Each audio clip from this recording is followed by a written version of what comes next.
আসসালামু আলাইকুম রহমতুল্লাহি ওবরকাতুহু। সম্মানিত দর্শক, আমাদের দেশের চলমান যে রাজনীতি, এখানে দুটো খেলা চলছে। পর্দার সামনে একটি খেলা, আর পর্দার আড়ালে একটি খেলা। পর্দার সামনে যে খেলাগুলো চলছে সেখানে আমরা দেখতে পাচ্ছি রাজনৈতিক দলগুলো দুই ভাগে বিভক্ত হয়ে বিতণ্ডা করছে।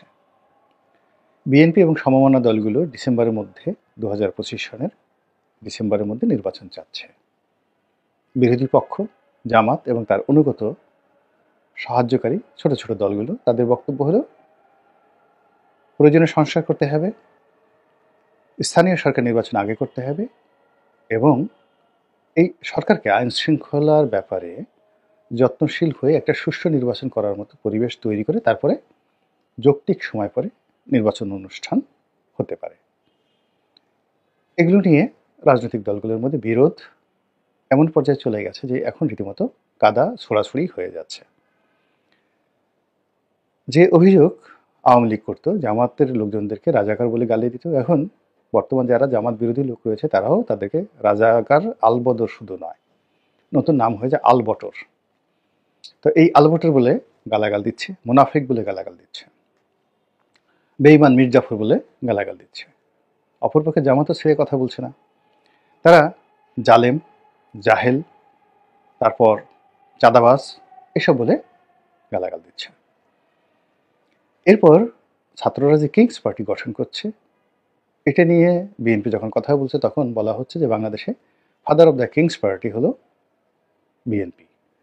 বিএনপি যে গঠিত হয়েছিল তখন জিয়া রহমান সাহেব ক্ষমতায় ছিলেন, এই সকল হাজারো কাদা ছোড়াছুড়িতে রাজপথ যে কোনো সময় উত্তপ্ত হয়ে উঠতে পারে। ইসলামিক দলগুলো বিভিন্ন ভাগে বিভক্ত হয়ে রাজনীতি করার চেষ্টা করছে। ছাত্রদের বেশ কয়েকটি কিংস পার্টি এবং অন্যান্য ছোট ছোট যে রাজনৈতিক দলগুলো ছিল তাদের হঠাৎ করে অতি গুরুত্বপূর্ণ হয়ে ওঠা, এবং এরা সবাই 10 হাতে ডক্টর মোহাম্মদ ইউনূসের সরকারকে সহযোগিতা করার জন্য তারা উঠে পড়ে লেগেছে। আমি নাম বললাম না, অনেক ছোট ছোট রাজনৈতিক দল এবং ডক্টর মোহাম্মদ ইউনূসের আশেপাশে উপদেষ্টা রূপে, সহকারী রূপে অনেক গুরুত্বপূর্ণ পদে ডক্টর মোহাম্মদ ইউনূসের প্রিয়জন অথবা ডক্টর মোহাম্মদ ইউনূসের প্রিয়জনের প্রিয়জন তাদেরকে নিয়োগ দেওয়া হয়েছে। অনেকে বিদেশ থেকে এসেছেন, অনেকে বাংলাদেশের ভালো ভালো পদ পদবি ছেড়ে এখানে যোগদান করেছেন। তো এই সমস্ত লক্ষণ দেখে মনে হচ্ছে না যে সরকারের ভিতরে যে কর্মযজ্ঞ চলছে এই কর্মযজ্ঞ আগামী 6 মাসের মধ্যে শেষ হয়ে যাবে। বরং যেটা মনে হচ্ছে যে একটার সঙ্গে একটা প্যাচ লাগিয়ে, একটার সঙ্গে একটা গিট্টু লাগিয়ে পুরো পরিস্থিতি নিয়ন্ত্রণের বাইরে নিয়ে যদি 2025 সনটি পার করে দিতে পারে সরকার, তাহলে 2027 সনের আগে কোনো রকম নির্বাচন, কোনো রকম ক্ষমতার পালা পরিবর্তন, পট পরিবর্তন, এই চিন্তাগুলোই আমরা করার সুযোগ পাব না। কেন পাব না সেটা অন্য একটা বিষয়। এখানে অনেকগুলো রাজনৈতিক হিসাব রয়েছে, অনেকগুলো পরিবেশ রয়েছে, পরিস্থিতি রয়েছে, প্রেক্ষাপট রয়েছে। এবং অবাক করার বিষয় হলো যে এই সকল পরিবেশ পরিস্থিতিতে যদি জামাতের সঙ্গে আওয়ামী লীগের বন্ধুত্ব হয়ে যায়, এমনকি ডক্টর মোহাম্মদ ইউনূসের সঙ্গে আওয়ামী লীগের বন্ধুত্ব হয়ে যায়, এটাও আশ্চর্য হওয়ার মতো কোনো ঘটনা নয়। রাজনীতিতে মাঝে মধ্যে এমন সব ঘটনা ঘটে। ধরুন এখন জামাতের সঙ্গে বিএনপির যে বিরোধ হচ্ছে, এই মানে বিরোধ কি আমরা কখনো কল্পনা করেছি? কিন্তু বাস্তবতা এটা হচ্ছে। বা আওয়ামী লীগ যেভাবে ক্ষমতাচ্যুত হলো, যেভাবে শেখ হাসিনা চলে গেলেন, এটা একেবারে সেই আগস্ট মাসের 5 তারিখ পর্যন্ত আওয়ামী লীগের লোকজন বিশ্বাসও করেনি, কল্পনাও করেনি। তাদের বারবার মনে হয়েছে শেখ হাসিনা প্লেনে করে গেছেন, তিনি আবার এই বুঝি এলেন। এবার বাংলাদেশে 32 নম্বর ভবনটি মাটির সঙ্গে মিশিয়ে দেওয়া হবে, ইট বালু সিমেন্ট মিশিয়ে দেওয়া হবে, তাও একজন বিদেশি ইউটিউবারের আহ্বানে এই ঘটনাটা ঘটবে। সেনাবাহিনী দাঁড়িয়ে থাকবে, পুলিশ বাহিনী দাঁড়িয়ে থাকবে, এবং সরকার, অন্তর্বর্তীকালীন সরকার নির্বিকার চিত্তে শুধু চেয়ে চেয়ে দেখবে। বলুন তো বুকে হাত দিয়ে, আপনারা কেউ এ ধরনের ঘটনা চিন্তা করছেন? যদি চিন্তা না করে থাকেন তাহলে আগামী দিনগুলোতেও এরকম বহু ঘটনা ঘটবে যেগুলো আপনার মনোমস্তিষ্ক এই মুহূর্তে কল্পনা করতে পারছেন না। আমরা যারা বিভিন্ন অ্যাঙ্গেল থেকে বিচার করি, বিশ্লেষণ করি, বলার চেষ্টা করি, হয়তো অনেক জিনিসগুলো অনেকের কাছে স্বপ্নিক মনে হতে পারে, অনেক বিষয়গুলো অনেকের কাছে দুর্বোধ্য মনে হতে পারে, এবং এটাই আমরা যারা বিশ্লেষণ করি আমাদের কর্ম। গ্রহণ করা না করা, ঘটা না ঘটা পরের বিষয়, সব জিনিসগুলো হয় না। এই যে আলোচনা করি, সমাজকে জাগিয়ে রাখি, এটাই মূলত মানে দার্শনিকের একটা ভাষা। বহু আগে আপনি যখন বলে গেছে যে পৃথিবী সূর্যের চারিদিকে ঘুরে, এই যে পৃথিবী সূর্যের চারিদিকে ঘুরে, এটি বাইবেলের বিরুদ্ধে কথা, এবং এই কথা বলার জন্য যিনি এর উদ্যোক্তা ছিলেন, গ্যালিলিও, যিনি প্রথমে কথা বলেছিলেন, তার মৃত্যুদণ্ড হয়ে গিয়েছিল এবং সবার কাছে প্রকাশ্যে ক্ষমা চেয়ে তাকে রক্ষা পেতে হয়েছিল, গ্যালিলিওকে। এর বহু শত বছর পরে প্রমাণিত হয়েছে যে পৃথিবী সূর্যের চারিদিকে ঘুরে, কিন্তু গ্যালিলিও তখন চলে গেছেন। তো এরকম অনেক বাস্তব ঘটনা ঘটে। দার্শনিকরা শত বছর আগে, হাজার বছর আগে যে কথাগুলো বলে গেছেন, 1000 বছর পরেও সেই ঘটনা ঘটে গেছে। পিথাগোরাসের অনেক সূত্র, আর্কিমিডিসের অনেক সূত্র, তারপরে যাকে বলা হয় সেই প্রাচীন যে সকল বিজ্ঞানীরা, মুসলিম বিজ্ঞানী, গ্রিক বিজ্ঞানী, তারা যে সকল তথ্য উপাত্ত তৈরি করে গেছেন, এগুলো এখন পর্যন্ত আমরা সেই সমাধান মিলাতে পারিনি। তো কাজেই বর্তমানে যে আলাপ আলোচনা হয়, আমি করি বা আরেকজনে করি বা আরও 10 জন করি, সব আলোচনা মানে আপনার কেয়ারও করার দরকার নাই, আবার এগুলো নিয়ে তুচ্ছ-তাচ্ছিল্য করার দরকার নেই। অনেক কিছু এই বাংলায় ঘটতে পারে। যেমন ধরুন, যেটা বলছি, 2027 সনে পর্যন্ত আপনি নাকে তেল দিয়ে ঘুমান। নাকে তেল দিয়ে ঘুমান মানে নির্বাচন হচ্ছে না, এই সরকারি ক্ষমতায় থাকবে, এবং 27 সনের পরে একটি নতুন পরিবেশ এবং পরিস্থিতি ঘটবে, যেটা অভাবনীয়।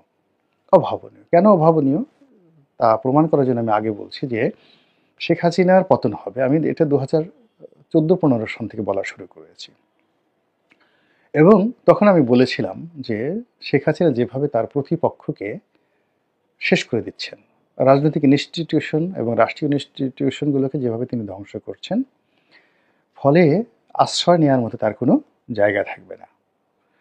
এবং যেভাবে মানে আল্লাহ রাব্বুল আলামিন ছোট ছোট জিনিস দিয়ে বড় বড় বিষয় ঘটান। আমরা গল্পে শুনেছি যে নমরুদের মতো সে প্রতাপশালী রাজাকে তিনি খুন করেছিলেন, নিহত করেছিলেন আল্লাহ রাব্বুল আলামিন একটি যাকে বলা হয় মানে খোড়া মশা দ্বারা বা ন্যাংরা মশা দ্বারা, অর্থাৎ সেই মশার একটা পা ছিল না, এরকম আমরা শুনে আসছি। তো এটা আল্লাহ রাব্বুল আলামিন ঘটান, অন্য কেউ ঘটাতে পারে না। কিংবা আবাবিল পাখি দ্বারা, ছোট ছোট আবাবিল পাখি দ্বারা সেই হস্তি বাহিনীকে তিনি যেভাবে পরাজিত করেছিলেন, সেই ঘটনা তো বেশি দিন আগের নয়। আল্লাহ রাসূল যে বছর জন্মগ্রহণ করেছিলেন, অর্থাৎ 570 খ্রিস্টাব্দ, সেই 570 খ্রিস্টাব্দেই এই ঘটনা ঘটেছিল। আল্লাহ রাসূল তখন মায়ের পেটে ছিলেন।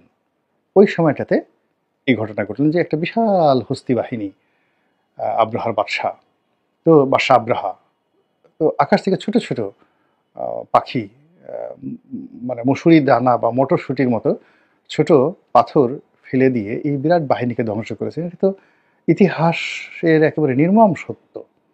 আরবের অলিতে গলিতে তথ্য প্রমাণ সহ এই কাহিনী রয়েছে। তো এইভাবে আল্লাহ রাব্বুল আলামিন বড় বড় ঘটনা শেষ করেন ছোট ছোট বিষয়ে দ্বারা। এবং আল্লাহ পবিত্র কালামে পাকে বহুবার এই ঘটনা বলেছেন যে আমি সবুজ বৃক্ষ থেকে আগুন উৎপন্ন করি।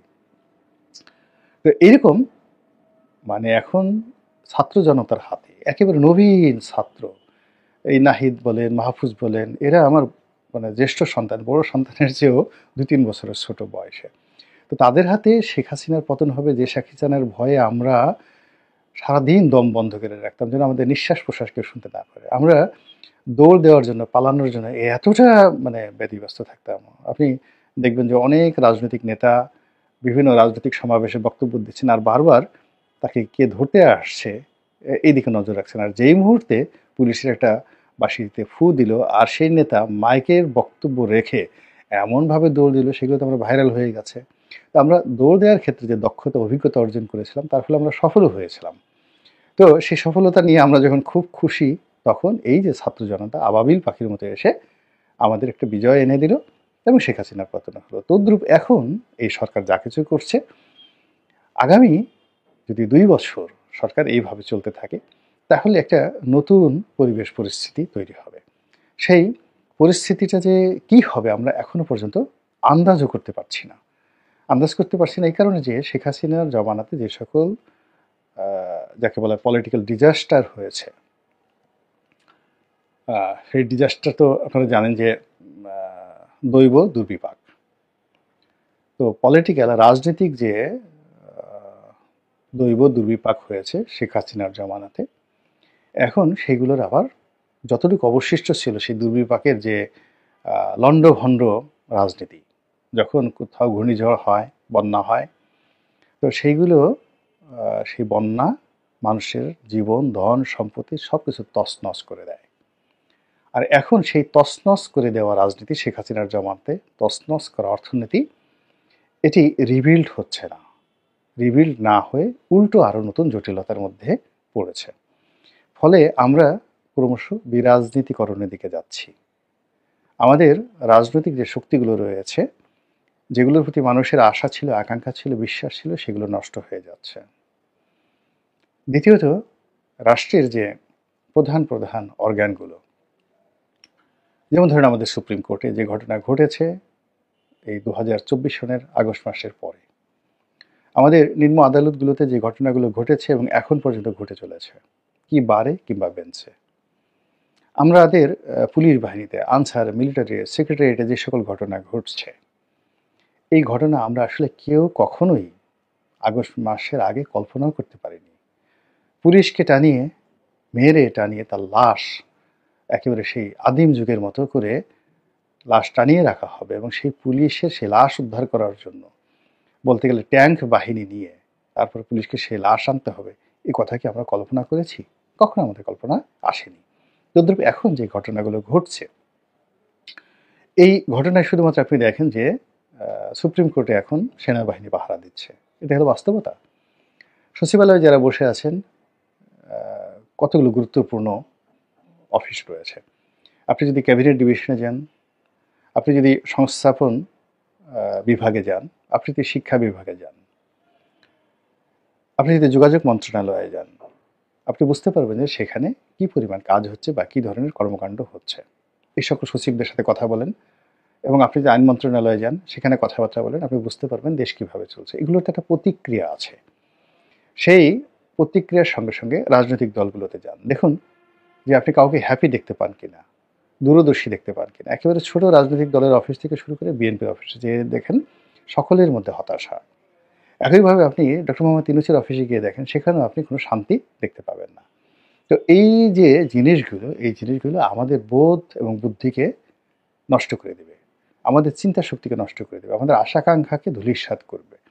আর এই সকল অবস্থার সৃষ্টি হওয়ার ফলে কিয়ামতের আগে মানুষ যেভাবে মাতাল হয়ে যায়, মানুষ পাগল হয়ে যায় বা পাগল হয়ে যাবে এবং নিজেকে চিনতে পারবে না, আত্মীয় স্বজনকে চিনতে পারবে না এবং ইয়ানফসি করতে থাকবে। তো তদ্রূপ এরকম যখন একটা সোশ্যাল আনরেস্ট তৈরি হয়, তখন কিছু মানুষ শুধু ছুটতে থাকে, পালাতে থাকে, আর কিছু মানুষ নিজেকে প্রকৃতির হাতে ছেড়ে দিয়ে নাকে তেল দিয়ে ঘুমাতে থাকে। তো সময় যা আসছে আপনাকে নাকে তেল দিয়ে ঘুমাতে হতে পারে। তো সেই নাকে তেল দিয়ে আপনি ঘুমিয়ে থাকবেন, ঘুমিয়ে থাকার পরে 3 বছর, 2 বছর, 3 বছর চলে যাবে। এরপর আপনি ঘুম থেকে ওঠার পরে নতুন একটি সূর্য দেখবেন, নতুন একটি ভোর দেখবেন, নতুন একটি সমীকরণ দেখবেন এবং সেটা কেমন হবে সেটা আমরা এই মুহূর্তে কল্পনাও করতে পারছি না। তবে হ্যাঁ, অনেকে আমাকে অভিযোগ করেন যে আপনি শুধু সমস্যার কথা বলেন, সমাধান কেন করেন না? এখন যেখানে সমাধান নেই সেখানে আপনি কী করে সমাধান করবেন? আমরা ডক্টর মোহাম্মদ ইউনূসকে আকাশের চাঁদ মনে করতাম।